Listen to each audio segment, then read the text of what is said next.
Virginia's lieutenant governor continues to resist calls to resign, but officials say he may not have a choice as articles of impeachment could start later today. And teachers in Colorado are set to go on strike today for the first time in 25 years. Plus, if you're getting ready to file your taxes, don't be surprised if your refund is not what you're used to. Dedicated to Eastern and Southern Kentucky, this is WYMT Mountain News This Morning. Good morning. It is 5:32 on Monday, February 11th. I'm Will Puckett. Thank you for tuning in to Mountain News This Morning. And it is a severe weather alert day here at WYMT because we have a swath of rain that is going to wreak havoc on eastern Kentucky for the next couple of days.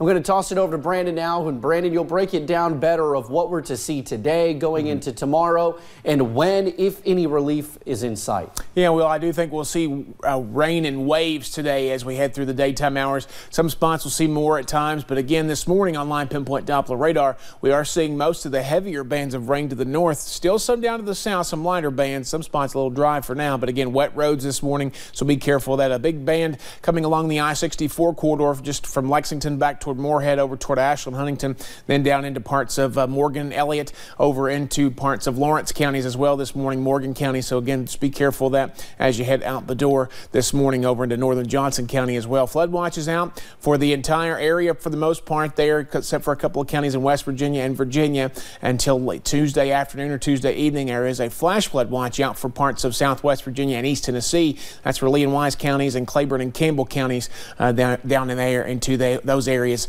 this morning. We're going into the visibility numbers, and they're pretty rough. Anything less than 5 miles is pretty limited visibility, so a lot of fog out there this morning at temperatures in the 30s and 40s. The out-the-door forecast, not too bad on the temperatures, but the rain's going to be around all day long, off and on, and it will be heavy at times, so be careful out there. Watch out for that ponding water on those roads. Rest of the forecast on the way here in just a few minutes.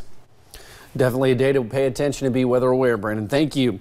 Virginia Governor Ralph Northam says he is not going anywhere. The embattled lawmaker told CBS News that he will not resign despite an uproar over his use of blackface as a young man. Meanwhile, it could be a different story for his second in command. CBS's Nicole Killian reports from Richmond, Virginia. More than a week after admitting he wore blackface in college, Virginia Governor Ralph Northam told CBS This Morning's Gayle King he intends to finish his term. Yes, I have thought about resigning, but I've also thought about what Virginia needs right now. And I really think that I'm in a position where I can take Virginia to the next level, and it will be very positive. The governor said he has grown since this picture appeared on his 1984 yearbook page. He said the same thing about Attorney General Mark Herring's use of blackface. Northam refused to call for the resignation of Lieutenant Governor Justin Fairfax, who's accused of sexual assault by 2 women. Fairfax says he's innocent and wants the FBI to investigate. If these accusations are determined to be true, I don't think he's going to have any other option but to resign. Governor Northam's refusal to step down was greeted skeptically by other Virginia lawmakers. I understand that he's feeling contrition, that he's feeling regret, but we need somebody who can not only address the wrongs of the past, but take Virginia into the future. And I think he's lost the confidence of the people in order to be able to do that. Last week, it looked like Fairfax would succeed Northam as governor. He's now fighting for his political life. I believe the women, and I think if you believe the women, we have no call but to call for his resignation. If Fairfax doesn't resign, a state legislator says he will introduce articles of impeachment against him on Monday. Nicole Killian, CBS News, Richmond, Virginia. Now, a Washington Post poll released Saturday showed Virginians are split as to whether or not the governor should remain in office. Now to national news now, where dozens of supporters of President Trump's proposed border wall formed a wall of their own at America's southern border Saturday. They gathered where the current wall ends and kept it going between Sunland Park, New Mexico and Anapra, Mexico. It came ahead of President Trump's rally today in El Paso, which is not far from the weekend gathering. The president is expected to highlight border security in the 2020 campaign rally at the El Paso County Coliseum. Well, the deadline for legislators to come to an agreement on funding the wall is quickly approaching. President Trump has said if lawmakers cannot reach a deal by Friday, another shutdown is possible. Mick Mulvaney, the president's acting chief of staff, also made that point again yesterday on NBC's Meet the Press. We cannot definitively rule out a government shutdown at the end of this week. You absolutely cannot, and here's why. Okay. Let's say, for sake of this discussion, that the Democrats prevail and the hardcore left-wing Democrats prevail. There was a Democrat congresswoman who put out a tweet yesterday about $0 for DHS. So let's say that the hardcore left wing of the Democrat Party prevails in this negotiation, and they put a bill on the president's desk with, say, zero money for the wall, or $800 million, some absurdly low number. How does he sign that? He cannot in good faith sign that. Meanwhile, a new poll shows recognition is the name of the game right now for the 2020 Democratic primary, except for one rising star. Numbers from the Monmouth University National Poll find Joe Biden leading the pack with 29% of the likely vote.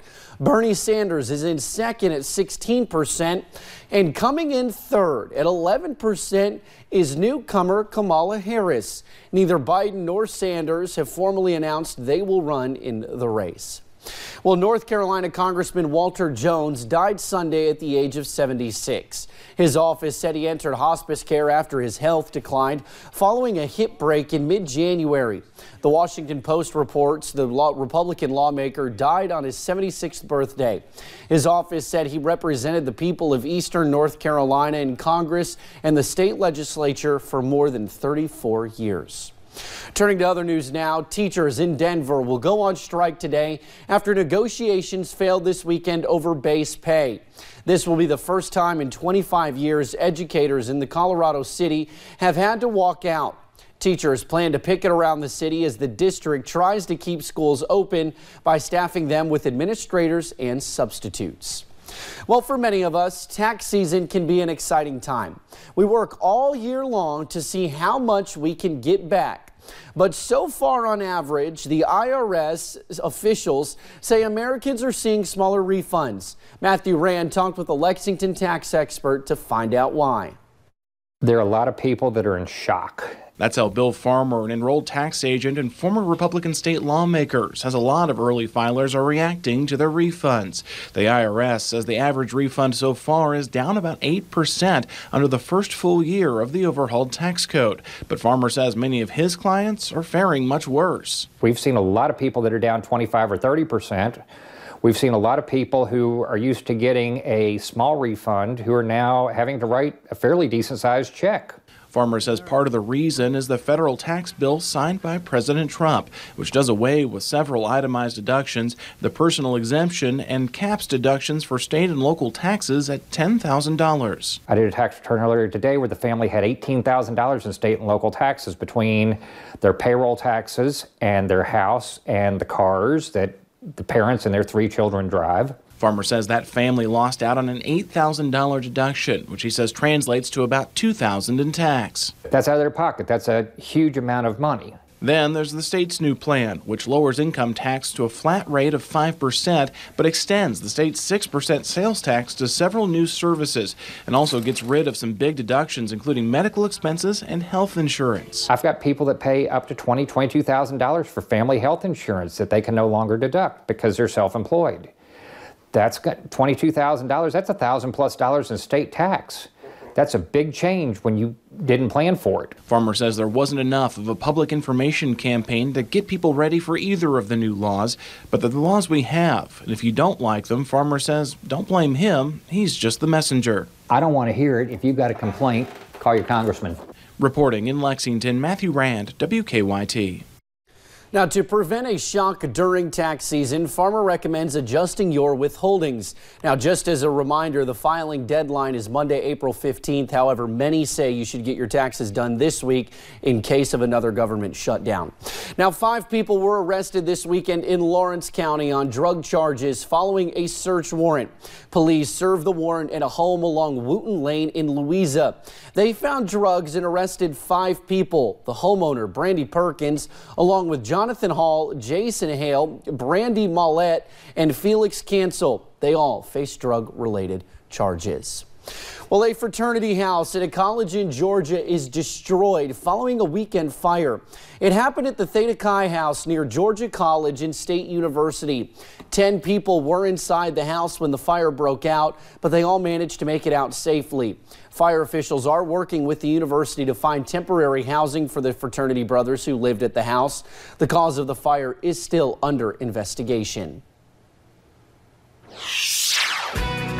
Women dominate at this year's Grammy Awards. I'm Chris Martinez in Los Angeles with a complete wrap-up of all the winners. And the forecast for the next couple of days could cause some localized flooding concerns. I'll tell you what we're expecting in a few minutes.